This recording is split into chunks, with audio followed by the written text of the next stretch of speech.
The roots of the U.S. Department of Education trace back to 1867, when President Andrew Johnson signed legislation creating the first Department of Education. Its initial purpose was modest: to collect information and statistics about the nation's schools and provide advice to states, much like the Department of Agriculture supported farmers.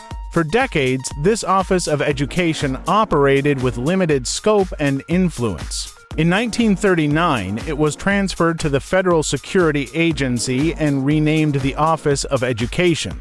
Its role expanded slightly after World War II.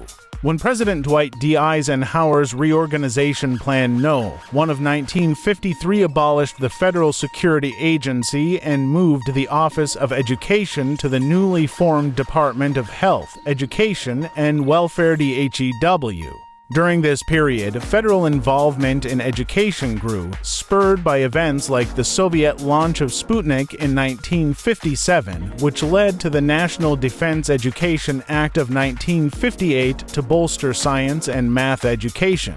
The 1960s and 1970s saw further expansion with Lyndon Johnson's War on Poverty, including the Elementary and Secondary Education Act of 1965, which introduced Title I funding for disadvantaged students and laws ensuring equal access for minorities, women, and students with disabilities. The modern Department of Education was established on October 17, 1979, when President Jimmy Carter signed the Department of Education Organization Act into law. It officially began operating on May 4, 1980, after the DHEW was split into separate education and health departments. Carter's push for a cabinet-level education agency aimed to consolidate federal education efforts, elevate their visibility, and fulfill a campaign promise to the National Education Association. The new department absorbed education-related functions from various agencies, including DHEW, and focused on administering federal aid, enforcing civil rights laws, and collecting data on schools. Its creation was controversial. Opponents, notably Republicans like Ronald Reagan, argued it was an unconstitutional expansion of federal power, as education isn't mentioned in the U.S. Constitution. Reagan, after taking office in 1981, sought to abolish it but succeeded only in cutting its budget, not eliminating it entirely.